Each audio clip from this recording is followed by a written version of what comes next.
Stephen here with COPING-20. We are back 2021 for our second season, and we have our third time returning MVP guest, Anna Santos-Vitelo, is back on. We're going to be talking steaks, well, Brazilian steaks. We're going to be talking about some exciting new projects that she's got going on at her restaurant. It's going to be a great episode filled with positivity and some great mindset and small business tips. And yes, I received my first dose of the Pfizer-BioNTech vaccine. We're going to be talking about that too. Stick around. Envisioning the post-COVID era together, one podcast at a time. This is COPING-20.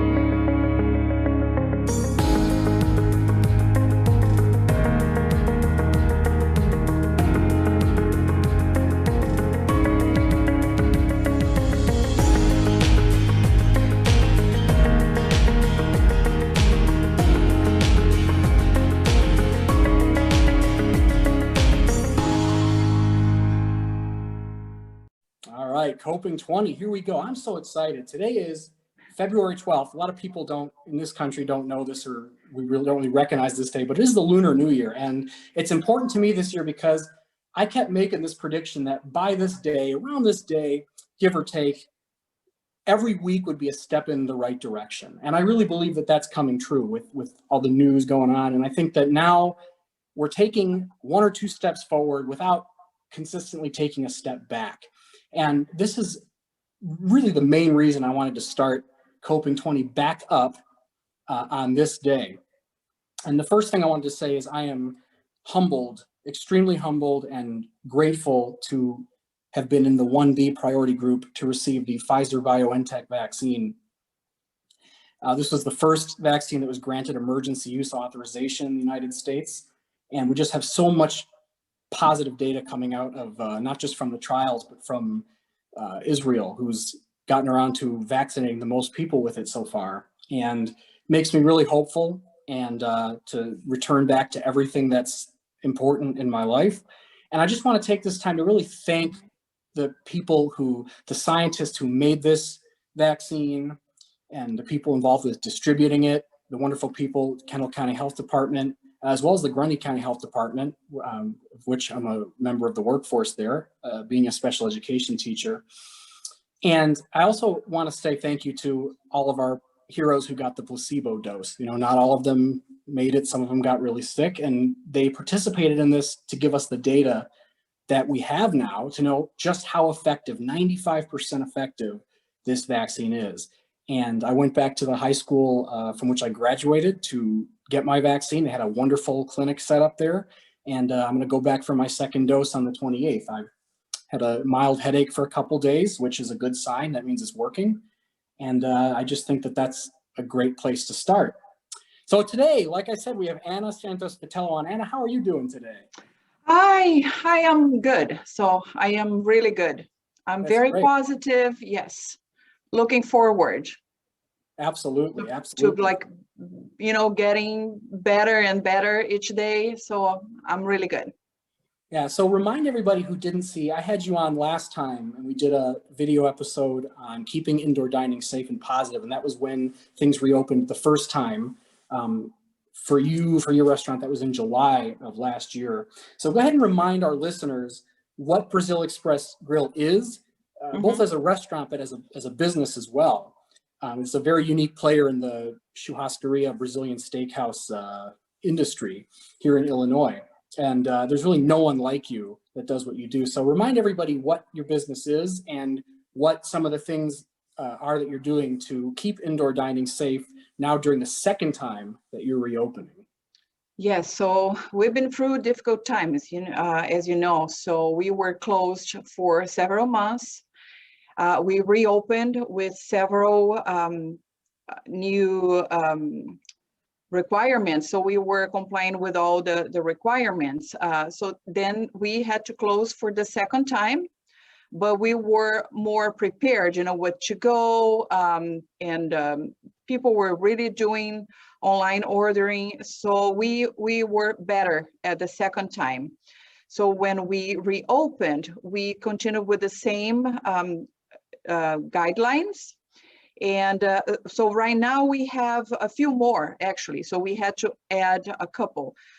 Right now, people need to make reservations to dine in, so we can really control like the number of people inside.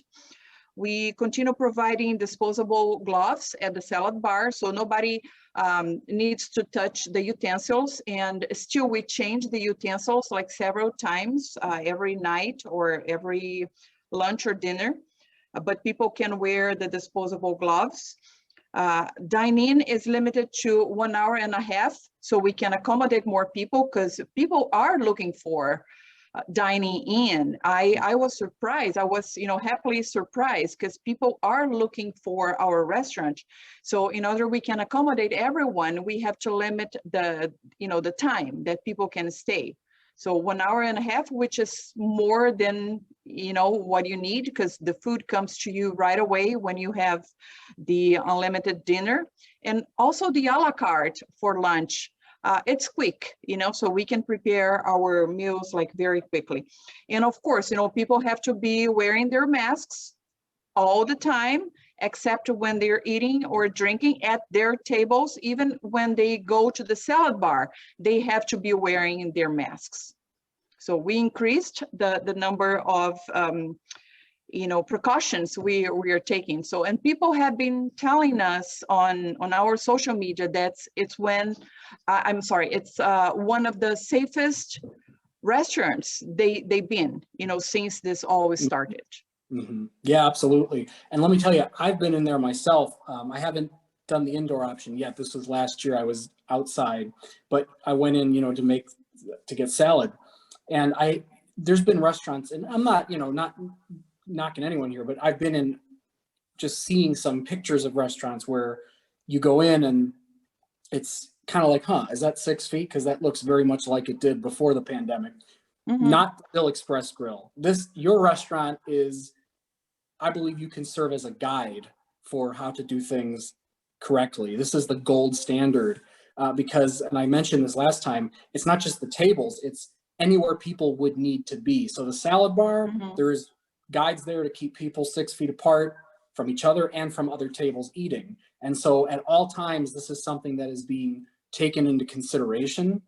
And you're also doing other things to limit the amount of traffic to help make that possible, because you could put the regulation in there, but then if it gets too busy, it's hard to sort of keep that. Uh-huh. Well, I think that's that you're doing really well.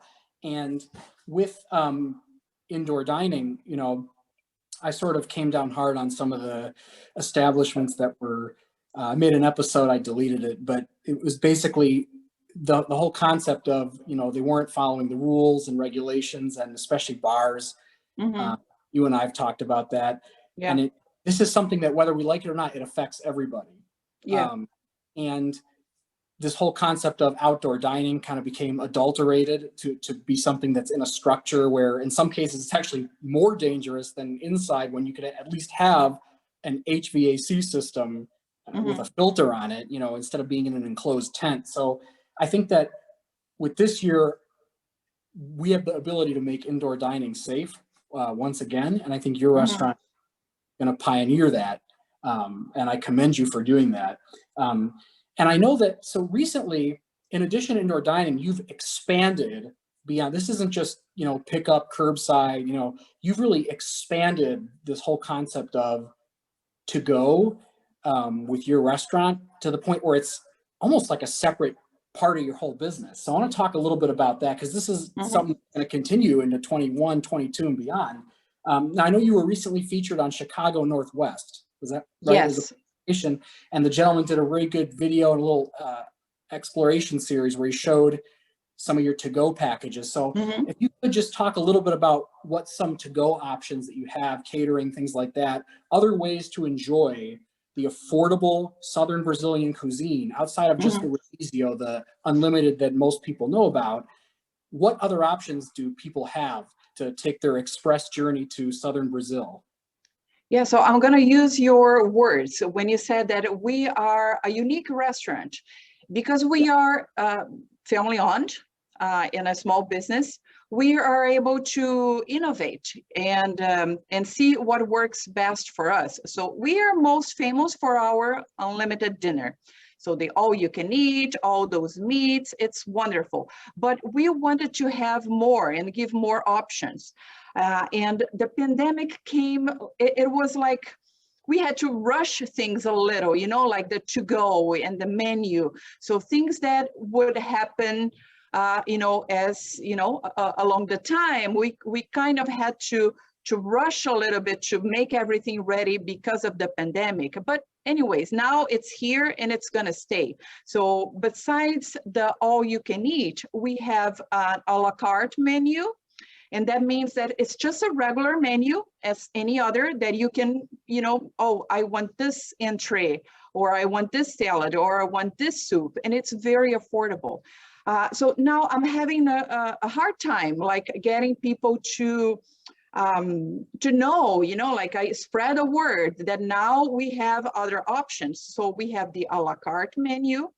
People can get food to go, you know, they can pick up, curbside pick up. They don't need to leave their cars, you know, if they call ahead, we can just, you know, give the food to them in their cars. We have the family meals that you can order ahead. And you did that, isn't it? So you can bring home, so food for your family. We have the, how'd you say, the catering? Well, but that's for when you have like more people. And in this case, you know, you're not supposed to have a lot of people, but we do have that available. Right. Well, it's for a lot of people, or people like me who want to eat a lot of food.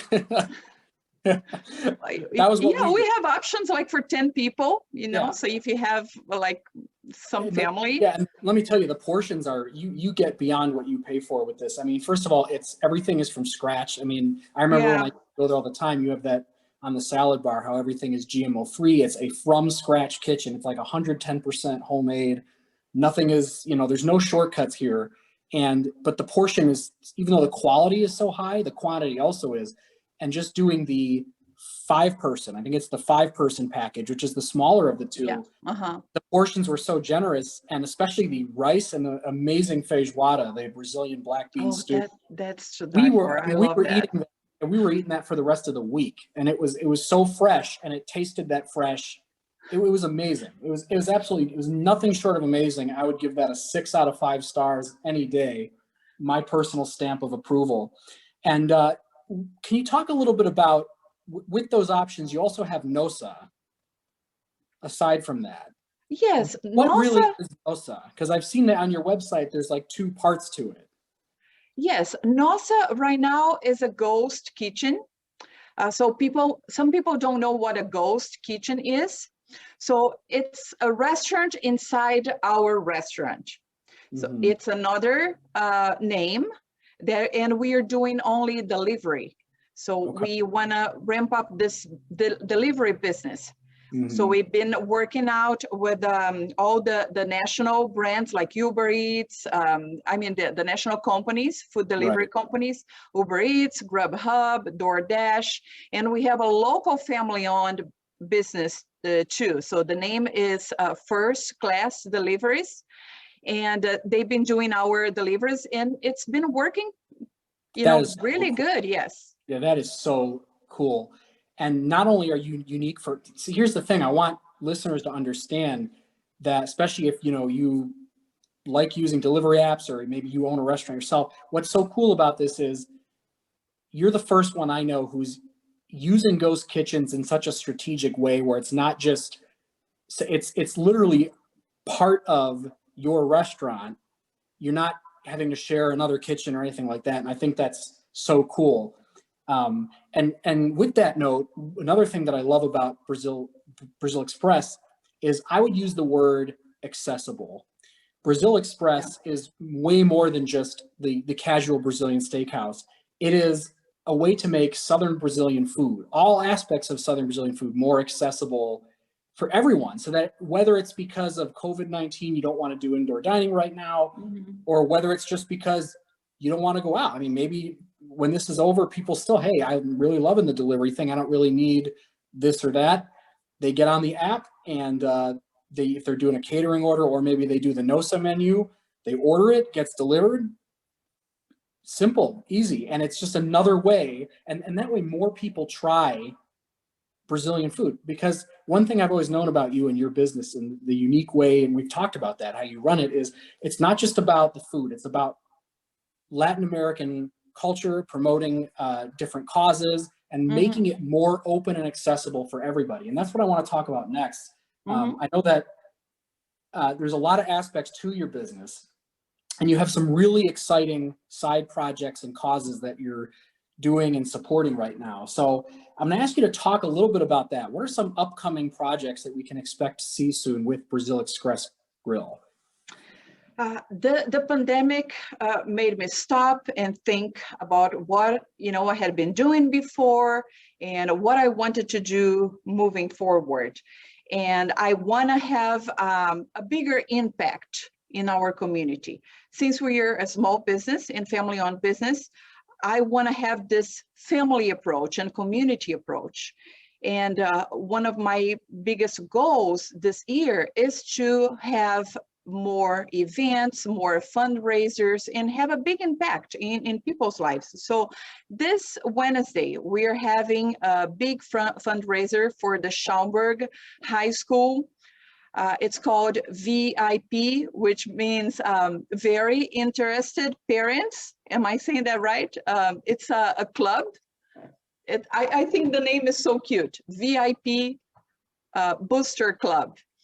They help the students with mini grants. I was very excited about this. So if a student has a work project, they can get mini grants. So how wonderful is that? I wish I had that when I was, at school, on my, during my high school or college. I never had something like this. So we are having a fundraiser for the school, and coming March, so save the date, Wednesday, the February 17th, the Schaumburg High School fundraiser. And coming in March, we have another fundraiser for the Autism Hero Project. So it's a nonprofit organization that is close to our heart. I know the owner of the nonprofit, and she's an amazing lady. She has an autistic son, and I'm partnering with her to raise money for the cause. And not only helping the nonprofit organization, but raise awareness, because we want more inclusion. So we want to be able to embrace everyone in our community, including people with disabilities, autism, or, any other problem. So yes. I want these families to come to the restaurant, and I want them to know that they are welcome. And I'm going to make the restaurant, they call it, how do they call it? So like, she's going to approve our restaurant as an autism-friendly restaurant.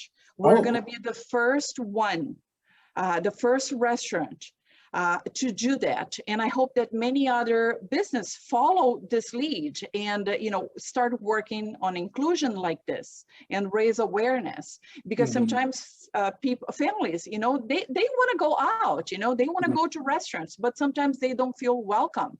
So I want to let them know that they are welcome. So we're planning like a big event for March. So the entire month of March, we'll be doing this fundraiser. So we're going to post on our social media, and I think it's going to be great. And, down the road, along the year, I plan on doing other events, maybe with animals. I love animals too. So I want to do a little bit of everything, but always to the causes that, we feel like, we feel like, helping them. So we want to do that. That is awesome, Anna. Let me I cannot state this any stronger than I'm going to state. This is absolutely incredible that your restaurant, on top of everything else, is going to be the first autism-friendly restaurant. Yes. To take the steps. And there's, that's, as somebody who is, obviously I'm 5.5-ish years, special education teacher, and I've worked in, both public and private therapeutic settings, mostly with students with emotional behavioral disorders. Sometimes it's called disturbances. But I did spend around 2 years in an autism spectrum disorder program. And it was what they used to use the term lower functioning. We don't use that anymore, but a more severe level of autism. They needed more support. And everything was picture schedule, you know, or for some students, written schedule. Everything is labeled. And I think that that is so important and something that it can't be understated how big of a milestone this is to have a restaurant, let alone a restaurant that's already unique, right? This is not a binary experience. You go in there, you order. And what are some of the things that, I mean, how hard is it to make a restaurant? I mean, I'm asking you this as some of the steps, but I also know with my training and my education, some of the steps that would go into just making a classroom for students with autism. What are some basic things you can share, if you can at this point, that would go into making your Brazilian restaurant autism friendly? Well, it turns out it's not difficult. You just need to want to do it. In the beginning, I didn't know anything about autism. I didn't know the vocabulary. I didn't know what that meant. You know, I had no idea. And when I started meeting with this lady, her name is Tamika Morales, and she owns this nonprofit. She started explaining me, and she gave me guidance, and she gave me instructions on how to make my restaurant, you know, how I could be approved, you know, as an autism-friendly restaurant. So she gave me those instructions, which I followed. We are working on a kids menu. We want to make sure the kids feel welcome and safe, you know, so we can provide them with, they call it a sensory box. With special toys. They can have headphones. So there is like an entire list of things that I'm following to, and of course, training my staff. So this is a big point. So I'm going to train my staff so they can welcome this families into the restaurant. And I'm very excited with this because this is the first time I'm really doing something. I'm giving back to the community. So this is something that really makes me happy. I love the restaurant business. You know, I love the restaurant business, but I love even more, you know, now that I can have this impact. And Tamika, she was saying, Anna, this is amazing because the more people know that they are welcome, that we have to make it something not, we have to make it normal, you know, for people with disabilities to be among us. So they are special, but at the same time, they can be just like us. They can come to the restaurant. So it's just like amazing how this things, how by being aware, people, it's just like it, you can include, you know, you can embrace that people, and it makes the world a better place for all of us. It absolutely does. And I agree with everything you said, and I'm just going to unpack that here. So with making your restaurant autism friendly, I think that that's something that will then allow not just families, but also potentially not just like public schools, but also a lot of times people with autism, they will be in school until they turn 22 with a transition plan. And so they still participate in things that would, it's basically like an adult education. They're still in school, but it's beyond turning 18 or graduating high school. And I could see, because they do, having worked with, I've always worked with older students, high school plus, having worked with them, they do things like community trips to the store and to other places, part of school. And this would be an amazing incentive to be able to have the students work for, you know, and again, we're talking high school and older, work for the ability to, but younger students as well, and families coming with younger children as well, to be able to work for, you know, hey, a field trip, we're going to go to this amazing restaurant, and the restaurant itself is autism friendly. And that is just something that I think people everywhere are going to be asked, like, is this, asking themselves, is this the most cool thing ever? Yes or yes. I mean, I am so excited for that. All this positivity and forward thinking, and, you know, we're just at the midpoint of February here. And to me, this, everything we're talking about here is like 2021 is not another 2020. And I had the sense that sure. we were going to know that at this point. And it doesn't mean we let our guard down and say, oh yeah, no, it doesn't. We still need to be vigilant. But now we can start making transitions, and transitioning to a better quality of life, doing some of the things that are, that we had to give up for so long. And to get here was not an easy road.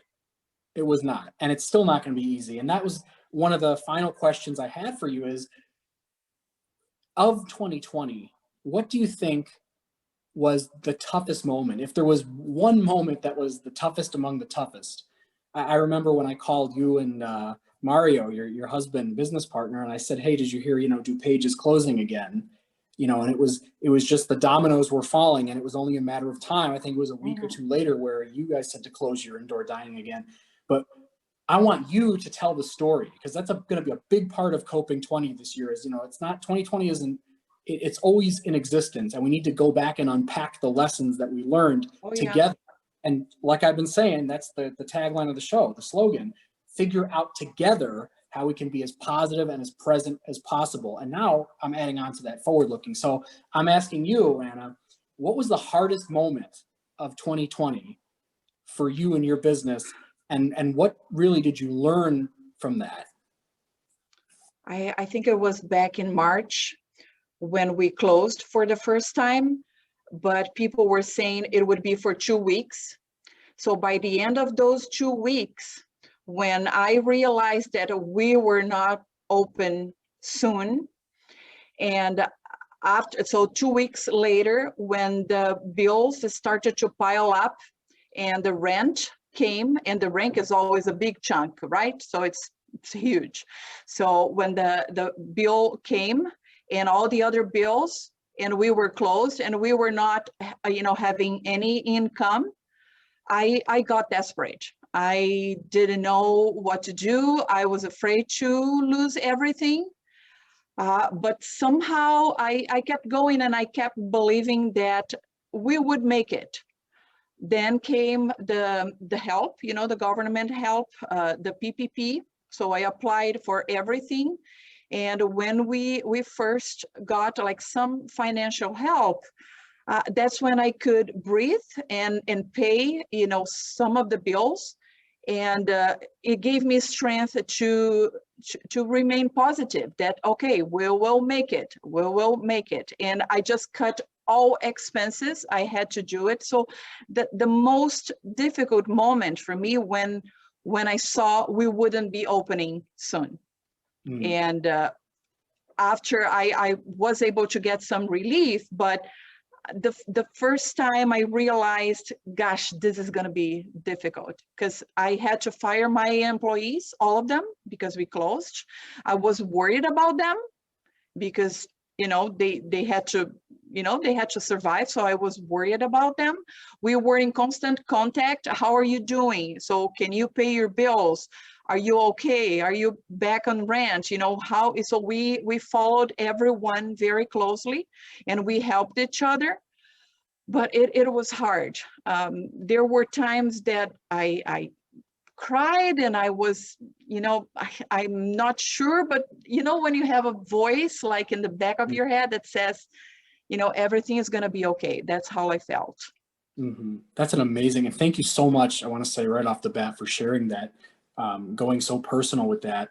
And my biggest hope is that the listeners, both followers of the Brazil Express page as well as the COPING-20 project, really have a heart-to-heart moment with what you just said. It's really I would say a sobering experience to really hear this, because a lot of people, we know, people are struggling, but from a psychological standpoint, it's hard to put things in perspective in our own lives. And if we're struggling, we know that there's people that have it worse than us. There's people who have it really bad, but it's hard to really see and understand that. And again, with this year, with the show, I want people to hear the stories of 2020 that are now surfacing, like yours, people in healthcare and the like.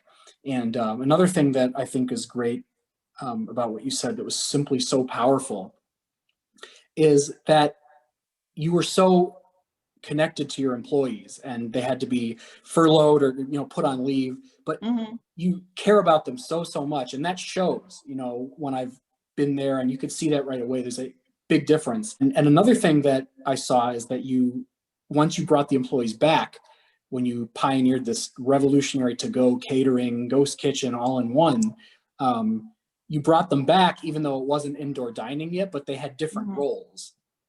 You adapted them to have different roles, and that way they could be a part of the team, and they're on the payroll again, which is so incredible. The last question I'll ask you is, what do you think is your best hope for 2021? If you can get one wish for the year 2021, what would that be? Above everything. Well, yeah, I know things are going to take a little longer to get normal. Maybe it will never be like before.